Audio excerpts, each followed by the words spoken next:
Hello, Tailgate Legends.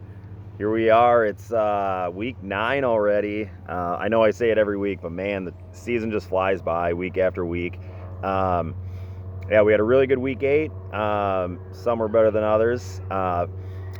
Week 9 tonight. It's Thursday right now, so tonight we have the Packers and Niners.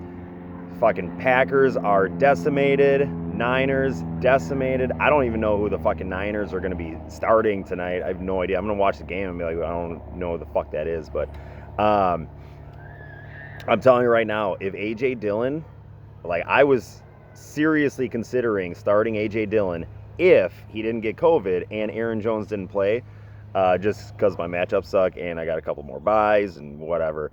Oh, man. That's fucked up, man. All right, so got a good video for you guys today. Gonna go through last week's matchups, and then I'm gonna do a little segment where I'm just gonna give you 10 things that I think the league could adopt, not should, but just fun things that we could do to make the league more fun. And then I will finish it off by giving you my predictions for next week or this upcoming week. God, it's already Thursday. I got back from vacation on Saturday night. Feels like I just got home. Okay, so anyway, we'll get her started off right away. The first matchup, we had Ricky 2000 against Burns. Roofer crushed him by 30. But that's mostly because Burns only put up 80 points. So you won 119 to 80. Not really great showings from either team. You did get 21 and 22 out of DJ Dallas and Josh Jacobs. Josh Allen, looks like Josh Allen is kind of coming back to earth a little bit. Like, he still looks good. And I know they have a really easy matchup this week, so maybe he can turn it around this week. But yeah, you had Deshaun Watson on a bye, so you had to start Josh Allen. But 119, not great. But then, man, Burns, fucking 80 points. And you got 30 out of Justin Herbert, so you only got 50 points out of the whole rest of your team. But we've said it before. You're rebuilding. Got fucking 29 points out of Miami's defense on your bench, though. It's fucking crazy. Jesus Christ. Okay, next we have Evan Shearer against Cheeseheads with Attitude. And Evan got the win, 139 to 113. Lannon got 40 out of Russell Wilson, but Ronald Jones, man, when Leonard Fournette is playing, Ronald Jones is not getting as much work, and he doesn't even look as good. So it's tough to say what's going to happen there, but then you got Keenan Allen and Travis Fulgham, who got you good games. Deontay Johnson, again, like, I like Deontay Johnson, but man, he is like fucking inconsistent, and like it's real close to him just getting the injury prone tag. So we'll see. And then Jarvis Landry got just 7. So yeah, I mean, 113, it's not bad. You get 5 points out of 4 more people. You're at 133 all of a sudden. So, but didn't really happen for you this week. You had a lot of bench points. You had Phillip Lindsay with 18. You had Darnell Mooney with 17. So, you had some options, but, they're tough plays. On the other side, Evan got 61 out of Dalvin fucking Cook. 61. It's fucking crazy. The rest of your team actually didn't even do that good, except for Travis Kelce. Travis Kelce got you 23. Jamal Williams got you 16. I mean, everybody else sucked, and you fucking put up 140 because Dalvin Cook went ape shit. So that'll happen. And then next we have Adam's family, Lemke against Sam and Co, Weiler and Sam and Brady. Lemke got the win, 118 to 94. And I know I said it last week, like, Sam and Weiler and Brady's team, yeah, it just feels like it's getting worse and worse by the week. I don't know. Maybe it's just me. And your scores. Lemke, you put up 118, which is actually, I think, your lowest output of the year so far. I only put up 118 this week too. I got crushed, but um, yeah, Devontae Adams got you 30. Eagles D got you 24. Besides that, I didn't really look that good. So um, we'll see. You had some people on buys. You'll be fine. But yeah, got the win. Next, me, Kaiser Soze against Mr. Fist. I got crushed 118 to 157. His team went ham. Patrick Mahomes got him almost a 50 burger. Justin Jackson got him 21. Alvin Kamara with 26. Chase Claypool with 10. McCole Hardman with fucking 19. It's got to be the best score of his fucking career. Maybe not career, definitely of the year. And then me, fucking shit the bed this week. Giovanni Bernard did give me 23. Zeke only got me 12. Jonathan Taylor only got me 6. But it turns out he has an ankle injury, which actually makes me feel a little bit better about what happened. Justin Jefferson only got me 2. Cooper Kupp did give me 15. I only ended up with 118. But this was like my bye week. I had Kyler Murray out. I had DeAndre Hopkins out. Terry McLaurin was on a bye. So a lot of my best players were just on buys. So hopefully it's a one-time thing, but you never know. All right, next we have Pump and Munch against Greasers. And Pump and Munch ended up with the win, 126 to 124. Pump and Munch had a pretty decent game. I mean, he got almost 40 out of DK Metcalf, over 30 out of Rodgers. Singletary and Diggs got him, 14.2 each. And then that was pretty much it from him. But then, you take a look at the Greasers. Wentz only got him 14 again. Connor got him 15. Gurley got him 13. Hill and Woods got him 26 and 28. So, 124 is a respectable score. But you're probably only winning, 6 out of 10 times with 124. So Greaser's got a little work to do. I think they're only down one game of the playoffs, though, so we'll see. And then last, we have Fresh Prince of Bel-Air against Shit the Bed Fred. Boggs against Prusky. Prusky got the win, 120 to 83. Shit the Bed Fred got double-digit points out of pretty much everybody except for his kicker and defense. And then this just in, breaking news. Aaron Jones is playing tonight. Yes. You heard it here first, folks. And then Fresh Prince of Bel-Air, he got 29 out of Drew Lock, which is shocking. And then 13 out of Kendrick Bourne. Man, that Le'Veon Bell, Clyde Edwards-Helaire thing, he started both of them, got 5 and 3. Obviously, that's a scary situation, so we'll see. And then A.J. Brown, only 9. John Brown with 3. Gerald Everett with 5. That's how you get 83 fucking points. Okay, so give me 1 second here.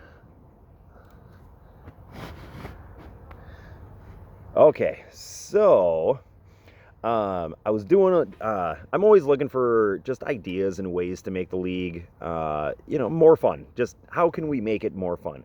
So I came up with 10 ideas, not original ideas. I found most of them. A couple of them are my ideas, but found most of them. But not saying that we do all of them. Probably won't do most of them. But just things to just things to think about. Some of them are a little off the wall. Some of them are pretty bland ideas, but I'm gonna throw them out there. So they're just 10 random ideas. Not in any particular order, not top 10, nothing like that, just 10 ideas. So I'm going to go down the list here. Number one, to make the league more fun. That's what it is. Top 10, not top 10. 10 ideas to make the league more fun. Number 1, I have ban kickers. I know we did vote on it last year. I was neutral on it because I didn't really care. Now it's like, I don't know. I don't mind defenses, but the kickers definitely, it's like, why? I don't know. Sometimes it makes a difference. Doesn't seem to make a difference. And I don't know. It's just like it's turning into like an annoying thing, I think. I don't know. either way, you guys want to keep kickers, we'll keep kickers. Doesn't matter, but we can ban kickers if the majority rules here. Um, number two, it would be fun. I know this will never happen, but it would be fun to, like, 1 or 2 weeks out of the year require a starting rookie in your lineup. Like, that would be kind of fun.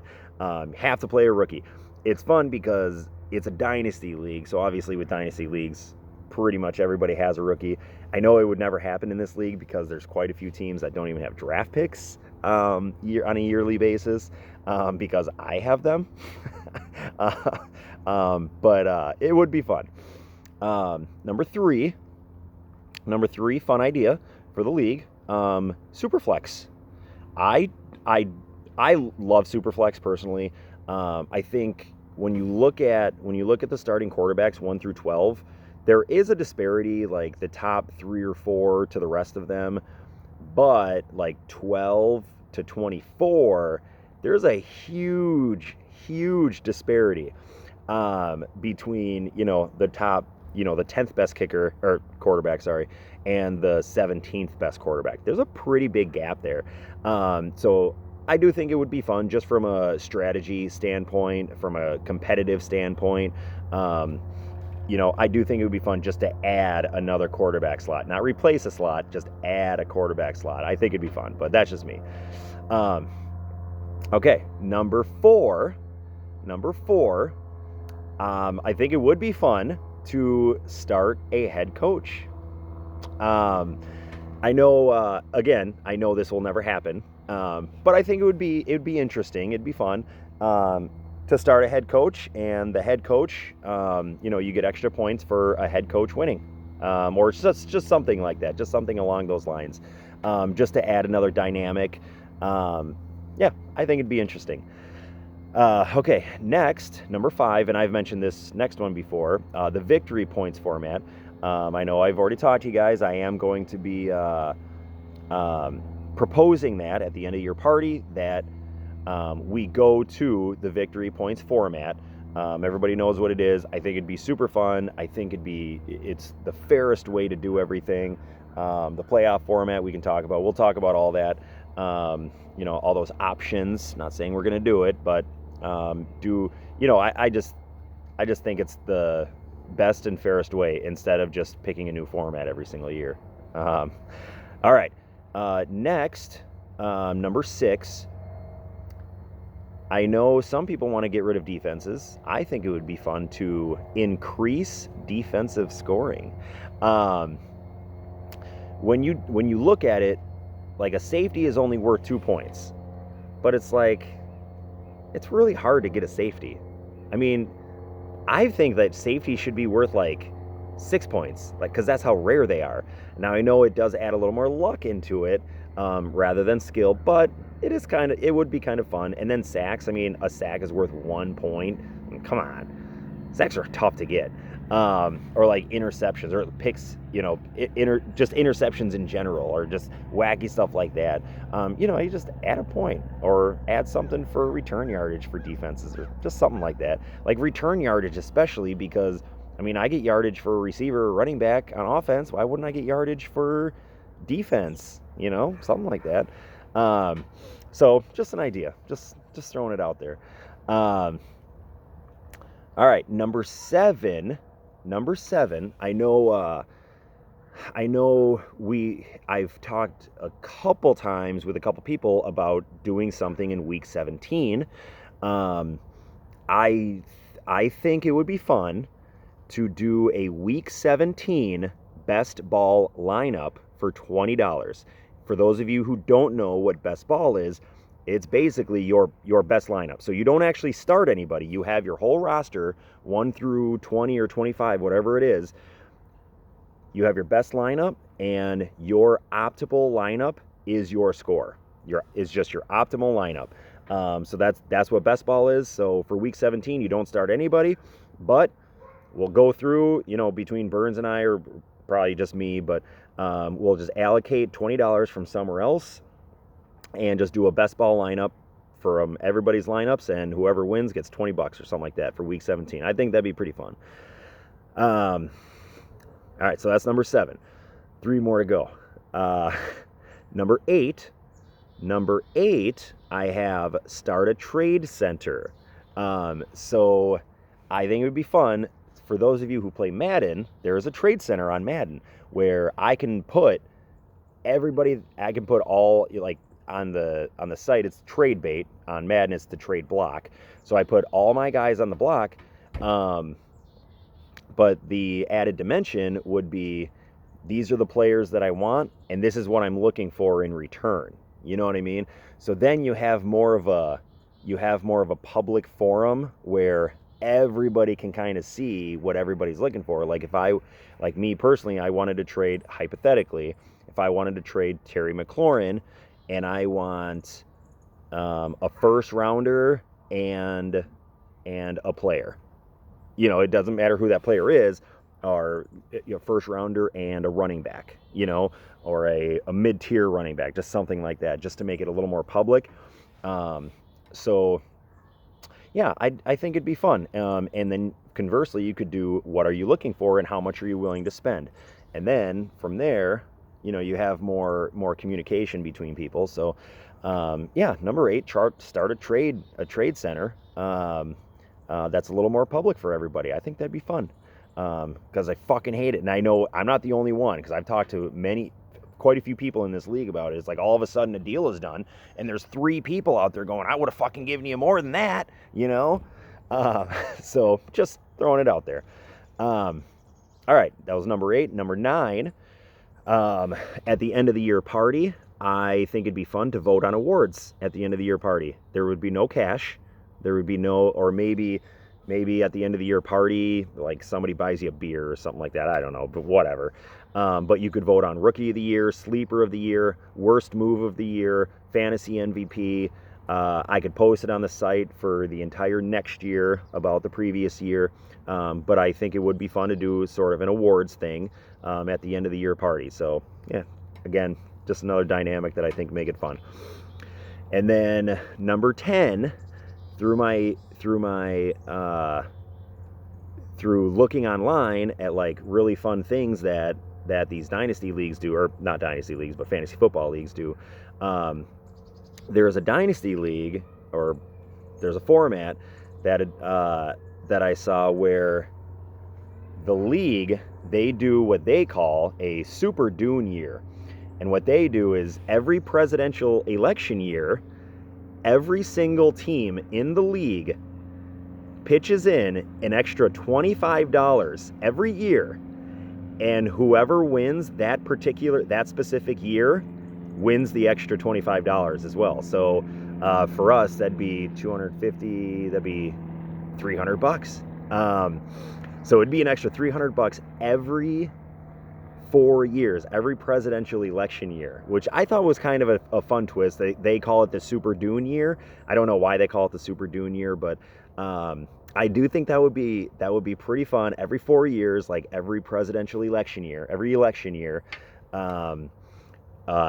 single team pitches in an extra $25 on that year, and the winner takes home, instead of $500, takes home $800. You know what I mean? That'd be exciting, because that would add a really, really fun strategic element to it, where people are really trying to rebuild for that specific year. So yeah, just an idea though. Okay, so those are my 10 ideas. Throw in the chat if you like any of them. If you don't like any of them, post it on the message board. If you think any of them are really good, we can start a conversation with them. But I'm throwing them out there right now. Again, if you like them, that's great. If you don't, that's cool too. But yeah, fucking airplanes everywhere. All right, so let's move on to fucking week 9. It's fucking crazy. Week 9 matchups. Fuck. Okay, so what's going on here? All right, perfect. Sorry, I gotta get to live scoring. All right, first matchup we have is Ricky 2000 against Salmon Co. And again, this is a really big matchup. Pretty much all the matchups from here on out are going to be big, so you're going to fucking hear me say that a lot. This matchup is huge. They're fighting for a playoff spot. So here we go. We got Lamar Jackson against Indy, and Indy's got a really good defense, against Deshaun Watson against Jacksonville, and I'm taking Deshaun Watson there because Lamar Jackson has looked like fucking shit, because I have him in my fucking, in Derek Roofer's league, and he's fucking terrible. Not terrible, but he's definitely not what you fucking wanted out of him. And then you have Josh Jacobs against Melvin Gordon against Atlanta, so that could be close. Then you have Damian Harris, Will Fuller, who I really wish the Packers could have gotten. I'm glad they didn't spend like a second or third rounder, but it would have been nice. Damn, Roofer, you got Will Fuller, Julio, DJ Moore, and Henry Ruggs against Robbie Anderson, Allen Robinson, James Washington. Yeah, I got to take Roofer here. Roofer's team is pretty good. Yeah, he's got a pretty good team, and I don't know, Sam and Co., team's kind of falling off a little bit. We'll see, though. I'm taking Roofer in this one, though. All right. Next, we have Cheeseheads with Attitude Landon against the Addams family. Here we have Russell Wilson against Buffalo, but Buffalo's got a pretty good defense. And then Ben Roethlisberger against the Cowboys. I'm taking Russell Wilson to outscore Big Ben, but I think it's going to be closer than Landon needs to win. So, and then Phillip Lindsay against Atlanta. It depends on what's going on with Melvin Gordon. And Phillip Lindsay broke that big run last week. If he doesn't do that this week, I mean, I don't know how much you can really expect out of him. Landon, you got Keenan Allen, who I love, Deontay Johnson, which if it's a Deontay Johnson game, then, it might be able to minimize the damage that Big Ben does.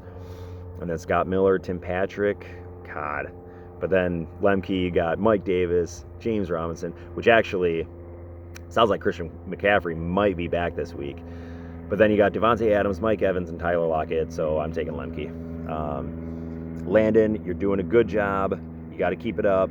But Lemke's been doing this a long time, much longer than you, Landon, and that's okay. Stay at it, but I'm taking Lemke in this one. All right, next, I have Third Degree Burns against Shearer. I mean, without even looking at the lineups, I can tell you I'm taking Evan. I know Burns has Justin Herbert, who is going to be huge for him in the years to come when he starts rebuilding this team. Chase Edmonds, not bad with Kenyon Drake out now. Devontae Parker. Yeah, I don't know. Dalvin Cook, Calvin Ridley, Adam Thielen, Travis Kelce. He still has George Kittle in his lineup, so that'll turn into. Oh shit! Tyler Boyd's on a bye. That'll turn into Cole Beasley probably. Or no, he could start another running back. So he could turn into James White. James White. But yeah, I'm taking Evan in this one. All right, next we have me, Kaiser Soze, against Shit the Bed Fred. This is a huge game. Huge game for us. For both teams, me and Prusky. I have Kyler against Miami, but Miami's defense has been good. Zeke against the Steelers. And then Jonathan Taylor, who I don't know if I'm going to start him yet because he has a fucking ankle injury now, against the Ravens, though. So even if he is fucking healthy, who knows? I might only get 5 fucking points out of him. Then I have DeAndre Hopkins, Justin Jefferson, and Terry McLaurin, and Mark Andrews. So I don't mind my lineup, but it definitely could be better. A lot better. My matchups could be better, I should say. Prusky's got Kirk Cousins against Detroit, so I'm really hoping if Kirk Cousins throws a couple touchdowns that they go to Justin Jefferson. Derrick Henry against Chicago. Chicago's defense has been good. Derrick Henry is always really good, but I'm hoping the Bears can keep him in check a little bit. Chris Godwin, who knows what's going to happen? Jerry Jeudy, who knows? Juju, who knows? Mike Williams, who knows? All 4 of them could blow up. All 4 of them could do shit. So, who knows?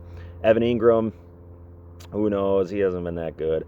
I am going to take me in this one, but I don't know. I mean, my matchups are terrible. If like Zeke against the Steelers and then Jonathan Taylor against the Ravens, it wouldn't surprise me if they combined for less than 20 points, and then I'm going to have to hope for a huge game out of Kyler and DeAndre Hopkins and Terry McLaurin. And I mean, I know they're obviously capable of getting me big games, but got to make it happen. But I'm going to take me, but this could be close. This could be real close. All right, next we have the Greasers against Fresh Prince of Bel-Air. I really, really, really need you here, Boggs. Greasers, they are hot on my tail, and Yaches, and Gars, at 4-4. They have Matthew Stafford in their lineup, but they are going to have to start Daniel Jones because Matthew Stafford is on the COVID list. So unless he comes back from that, they're going to have to start Daniel Jones. James Conner against the Cowboys. Leonard Fournette, I'm not scared of that. And then Todd Gurley against the Broncos, who knows? And then Amari Cooper and Tyreek Hill. I don't know. Who knows? Amari Cooper could end up with nothing. Tyreek Hill could end up with everything. Who knows?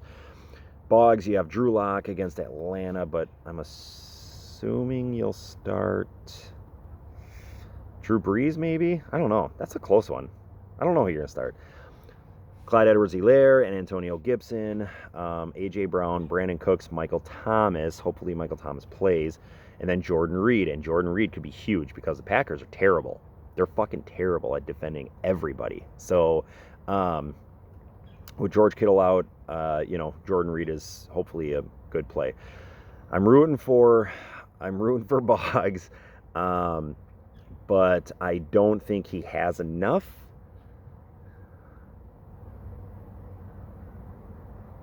Check that. I think he has enough. I think he's got enough. If Michael Thomas plays, I think he's got enough. I don't know if he will. If Michael Thomas plays, I'm taking Boggs. I think Boggs will win this one. Yeah, that's what I think. I'm taking Boggs in this one. Sorry, Greasers. Okay, and then last but not least, we have Mr. Fist. Mr. Fist against Pump and Munch. So either way, somebody's getting a loss here. So that's awesome for me.